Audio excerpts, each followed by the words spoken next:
The system announced that they were the first to clear the labyrinth on the first floor, and their achievement would be recorded in the Hall of Fame. It also rewarded them with 5,000 coins. Hana was delighted to receive the reward for her suffering, but Jinhyuk promptly ordered her to give him the coins, which she reluctantly did. Jinhyuk then asked her to obtain Bram's ring within 3 days. As they walked home, a news board displayed information about the top guild of South Korea, Dangun, planning to clear the 3rd floor with their own strength and without assistance from any country. Jinhyuk recognized their impatience to monopolize the tower's resources, even if it meant they might regret their actions. Upon arriving home, Jinhyuk contemplated the need for trustworthy allies to support him during dungeon raids. He decided to meet his former teammates. He met with Lee Taemin, who possessed the Machine King exclusive ability, and Yeonhwa, who had the Hwang Mind Cultivation Taekwondo exclusive ability. He believed they were the best candidates to help him, with Taemin skilled in large-scale battles and Yeonhwa capable of being both a close-range fighter and tank. The system displayed information informing him that he would be able to copy their skills if they all reached the 20th floor. Taemin and Yeonhwa explained to Jinhyuk what had transpired during his time in the labyrinth, detailing the actions of various guilds, streamers, and a group called the Demons, who kidnapped people to operate a coin factory. They also discussed the mandatory tests set up by the Awakened Association to filter out weaker individuals attempting to enter the tower. They noted that since the Tower of Trials had appeared, the number of people entering the tower had surged, resulting in increased casualties from the 2nd floor onward. Jinhyuk quickly realized that the association's chairman was using this system to recruit powerful individuals while concealing their true potential to exploit them fully.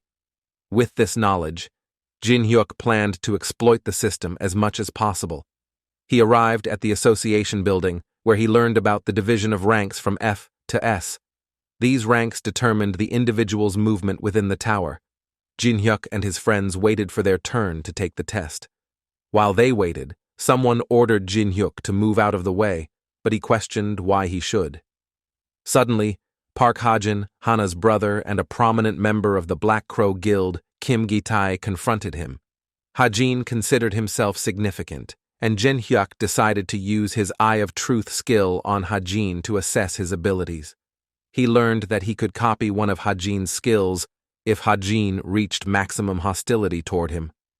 As Hana noticed the tension between her brother and Jinhyuk, she inquired about the situation.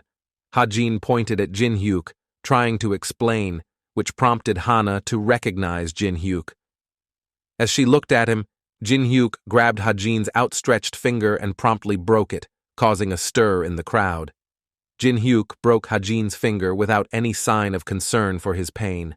Hajin attempted to attack Jinhyuk, but he dodged, causing Hajin to trip and twist his ankle, leaving everyone surprised by the turn of events.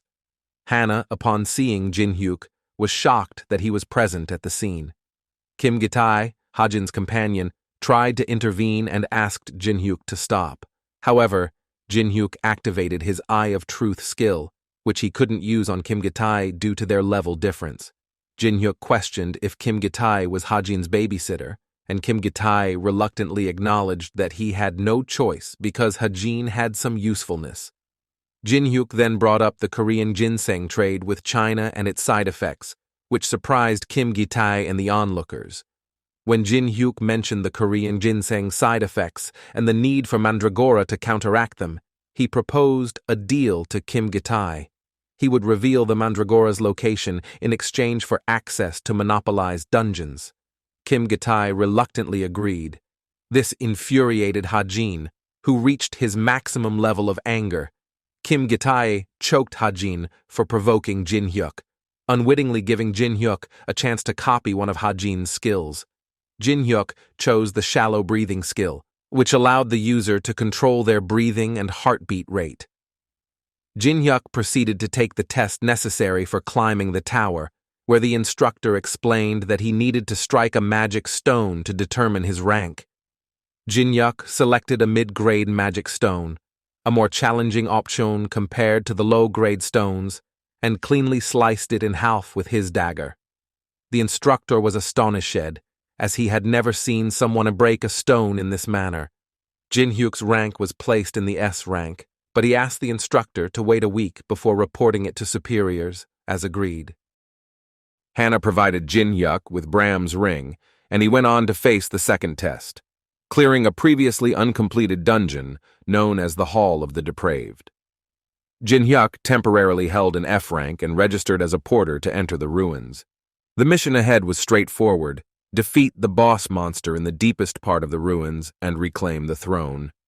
Before entering the ruins, Jinhyuk received an announcement from the system offering him additional perks for being the only player to complete the Tower of Trials when it was still a game.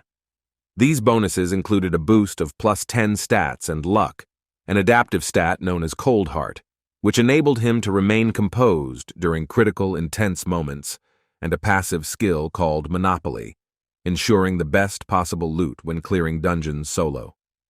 The raid team and porters swiftly entered the ruins, led by Song Chunhwa. Jinhyuk, assigned as a porter, was responsible for providing water and ice to the European players who had joined the raid. He quickly utilized his commune skill to befriend Teresa de Laurentia, one of the most renowned players in Europe. Jinhyuk also realized, using his Eye of Truth, that he needed to save her from a perilous situation if he wanted to copy her exclusive skill, Blessing of the Star.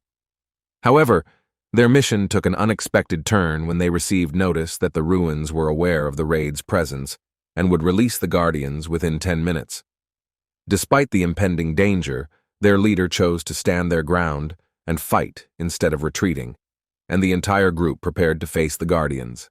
However, the raid leader, believing that solo players couldn't follow tactical instructions, made the decision to abandon them. In response, Teresa took it upon herself to save the solo players. She used her Sign of the Cross skill to burn the Guardians surrounding them. As the chaos unfolded, she noticed that 2 Guardians were already advancing toward the porter's location. At that critical moment, one of the Guardians targeted a porter. Jinhyuk swiftly engaged the Guardian, using his dagger to set it on fire. He then moved to help the fallen porter.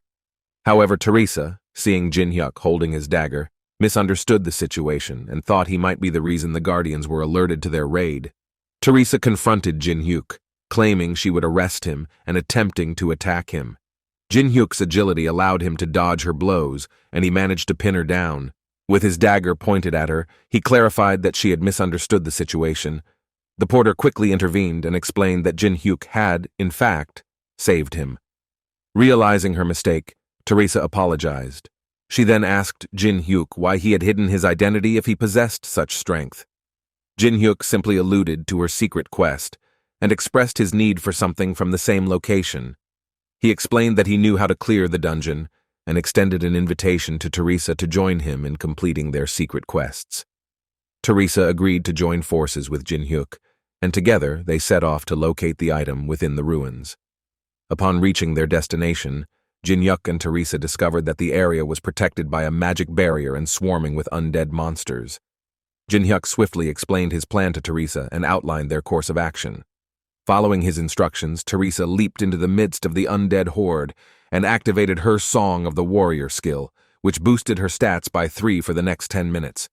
With divine power, she began to strike down the undead, turning them into chaos with her sword. Amid the chaos, an elite undead known as the Leech, hidden within the ruins, revealed itself. Jinhyuk managed to trick the Leech into using its black lightning to unwittingly destroy the magic barrier. This breakthrough granted them access to the location of their desired item. Jinhyuk prepared to confront the Leech, but before he could act, another figure suddenly appeared and effortlessly cleaved the Leech in 2. The newcomer stepped forward, addressing Jinhyuk as if they had met before. However, Jinhyuk had no recollection of this seemingly random individual. Surprised that Jinhyuk doesn't remember him, the guy introduces himself as Cheon Yusung. Jinhyuk activates his Eye of Truth skill, revealing the guy's name. The system informs Jinhyuk that to copy Yusung's skill, he must defeat him using the sword Yushung believes in the most. Jinhyuk recognizes the sword as the Cheon Long sword from the National Museum of Korea. He recalls that Yusung is the person from the game who kept challenging him to a duel because he refuses to admit defeat and clings to an extreme warrior concept. Yusung becomes angry at Jinhyuk's lack of recognition and challenges him to a duel once more. Jinhyuk accepts but inquires if Yusung is prepared. He also mentions that his comrade will also intervene in their fight. Yusung, observing the same test, decides to ensure no one interrupts their fight and activates his battlefield selection skill, transporting them to another location. Sensing something unusual, Jinhyuk swiftly grabs the demonic soul pill from the leech's sarcophagus and tells Teresa he'll see her later. He then teleports to Yusung's battle location. They find themselves on Yusung's battlefield, and he tells Jinhyuk that no one will interfere. Using his one-on-one skill, Yusung buffs his own stats by 10% while reducing Jinhyuk's stats by the same amount, putting Jinhyuk at a disadvantage. The system detects an overwhelmingly disadvantageous situation and activates Jinhyuk's fusion skill, which allows him to copy a skill without fulfilling any conditions. Jinhyuk chooses to copy Yusung's unique skill, the Song of Swords. They begin clashing their weapons, and Jinhyuk's ability to block Yusung's attacks easily surprises him. Yusung resorts to using his soul-chasing sword energy skill, leaving Jinhyuk perplexed, as it's an advanced skill for a swordsmanship beginner. Jinhyuk decides to create a powerful skill using the demonic soul pill infused with the Song of Swords. He creates the Grave of Swords, an SS rank skill that boosts his understanding of swords by 500%. When he reveals this new strength, Yusung is astounded. The battle intensifies, with Jinhyuk eventually defeating Yusung by dispelling his sword energy and attacking him. It's the 138th time Jinhyuk has defeated Yusung. Yusung is humiliated and asks Jinhyuk to end his life. Jinhyuk tells him the next time will be the 139th time. Surprised by Jinhyuk's merciful response, Yusung admits his loss and promises to challenge him again. They agree not to ask for each other's real names. Jinhyuk uses his commune skill on Yusung, deciding to spare him so he can copy more of his skills in the future. Yusung leaves, but not before making a playful comment about using Jinhyuk's original name, Poop Fart, even in front of Teresa. As the scenes shift to the assault team leaving the labyrinth, they detect some magical power ahead and discover that some monsters are still alive. They're startled when an iron golem suddenly appears. A high-ranking vampire, Velis, stands on top of the golem. Velis reveals that he works for Progenitor, the owner of these ruins. The hunters are cautious, but Velis greets them. Velis offers them two choices: follow him without resistance. He activates the Blood Fist skill, causing blood to gush out of the hunters' bodies, explaining that half of them will become his meal. Meanwhile, inside the labyrinth, Jinhyuk acquires the Frozen Tear, an SSS rank item that raises his magic level by 12. He marvels at his luck in obtaining it with the demonic Soul Stone. The system notifies Teresa of an offer from the Hall of the Depraved owner to come to rescue the assault squad. She's fearful, doubting whether she can defeat Progenitor, and wondering if her assault squad could have succeeded. Yusung chooses to leave, emphasizing that no one in the world is as powerful as Jinhyuk. Realizing her need for his assistance, Teresa seeks Jinhyuk's help and offers all her coins in exchange for his services. They agree to an arrangement. As they approach the gate, Jinhyuk notices Teresa's intense expression and assures her that he has a strategy to defeat the enemy. Inside, the devilish progenitor, whose real name is Alice von Ataraxia, is sitting on her throne. She tells Jinhyuk that his blood scent, sweeter than other humans, arouses her. Misinterpreting his suspicious expression for fear, she thinks she has an advantage. However, when Jinhyuk declines her offer to be her slave for 60 years, her expression changes to cruelty, and she immediately attacks him, declaring that her words are essential.